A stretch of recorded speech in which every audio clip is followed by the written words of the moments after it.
So, I want to see the money, you're right. I need to raise the money for the campaign. The campaign, who has a card? Raise the card if you have one of these cards in your hand already, just so I know if you have one. Make sure you have a card, please. Raise your hand if you have a card. Okay, hand out more cards then. Everybody should have a card. So let me just say this, okay? We're all following the news these days. And we see what's happening in the Ukraine. And people are dying in the Ukraine for freedom and democracy. So what's freedom and democracy? Freedom and democracy is politics. Everybody says, oh, I'm so sick of politics, I'm sick of the politicians. But politics is what throughout our history in this country and in India, people have fought for. To try and make the government listen to what the people care about. The problem in the state of New York is that the government has not listened to the people for decades. Decades. There's been no competition. It's been an insider's game where everything is controlled by the people who do business with the state as opposed to what the people care about. Politics doesn't work. Democracy doesn't work unless there's competition. There has to be a battle. 2 people, 3 people battling each other saying, oh, I have better experience than you do. No, I have better experience than you. I have better ideas than you do. No, I have better ideas than you.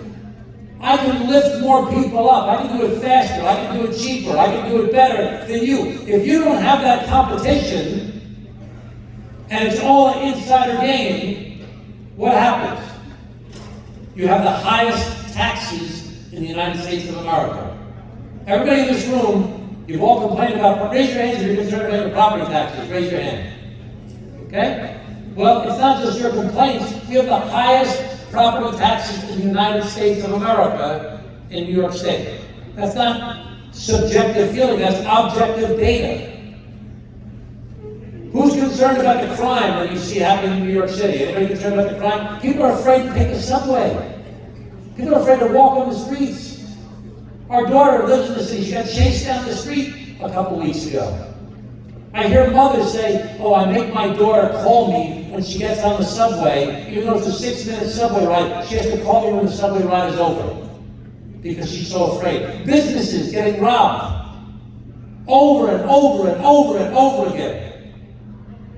314,000 people left New York State last year, 314,000 more than came in. Net out-migration of 314,000 people, more than any other state in the United States of America. More than New Jersey, more than Illinois, Ohio, Massachusetts, and 4 other states combined. Everybody in this room knows somebody who moved to Florida, moved to North Carolina, moved to South Carolina, moved to Texas, moved to Arizona, and more people are talking about leaving. When you don't have competition, you end up with these problems. When you don't have competition and the politicians aren't afraid of the people's votes, you end up with the most corrupt state in the United States of America. The Washington Post, in August of last year, said New York State is the most corrupt state in the United States of America. 3 governors have left the scandal, the last 3 governors. The Attorney General, Howard Schneiderman, the Comptroller, Alan Hevesi, Silver, Bruno, Skelos. We just saw what happened to Ed Mangatto here on Long Island this week. And dozens and dozens of legislators that have lost their jobs. This is not normal. This is the result of a lack of competition in our democracy in New York State. I need you to stand with me against the establishment people that are giving money to the current governor because they want a cannabis license. They have a nursing home. They're a developer. They want something from the state, and they're feeding her coffee. Is anybody in this room saying, oh, I'm so inspired by Kathy Hochul? What great ideas she has. Wonderful vision for the future of New York State. Nobody's saying that, but she raised more money than Cuomo ever did, more money than Spitzer ever did, more than Passion, more than Pataki. Because it's all an insider's game. She went to every lobbyist and said, you have to raise me $250,000. Every single lobbyist. Everybody doing business with the state. It's broken. It's a broken system. I need you, the people, to stand up and say, we want to take our state back. And we want to do something about the crime. We want to do something about the taxes. We want to do something about the utility rates. We want to do something about our friends leaving the state. We want to do something about the corruption in our government. We want the politicians to listen to what we want. So when I look at this race, there's three things I say you got to talk about. Number one is, who is a proven executive who can run a $220 billion enterprise? That's right, Tom Suozzi. New York State's budget is bigger than any Fortune 500 company. It's even bigger than America.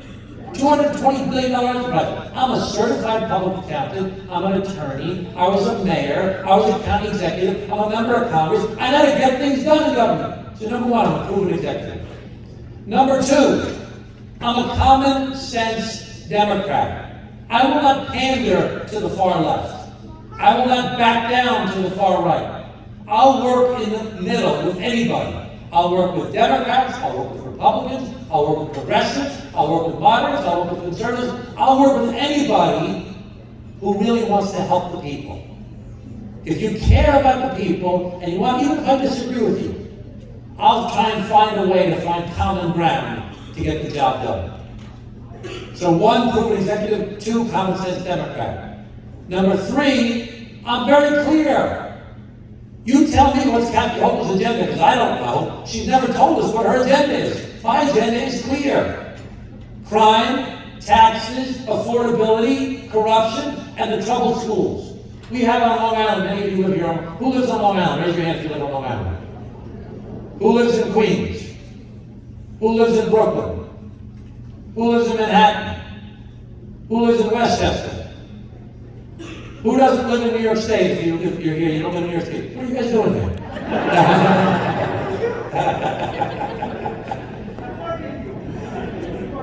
We know on Long Island, for example, we have some of the best schools in the United States of America.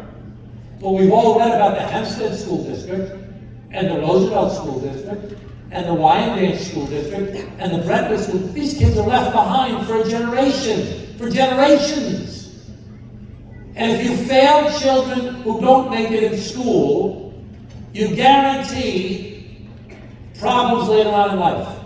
75% of the people in jail have a drug, alcohol, or mental health issue.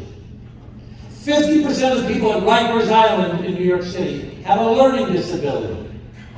When you fail children at a young age, they have no chance to make it. We spend more per student than any state in the United States of America. How come it's so broken? Because the social services that we have are all spread out all over the place, poorly managed, federally funded, state funded, locally funded, not-for-profits, and they have nothing to do with the schools.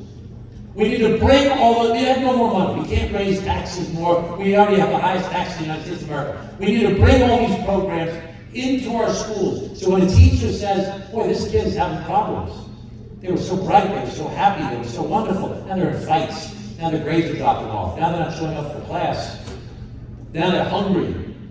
There's something going on. Bring in a social worker, help that kid navigate the bureaucracy, find out who their parents are because they have to be in school, in the public school. It's the best way to have a captive audience. And help those children so they're not stuck for the rest of their lives with crime and poverty and homelessness and domestic violence and all the other social dysfunction. It's very doable if you have somebody who has a heart to help the people, if you have somebody who knows how to run government and make things work, if you have somebody who's going to break through corruption and fight for the people. That's what I'm going to do. I need to know if you're with me. Are you with me? Yeah. I need you in this race.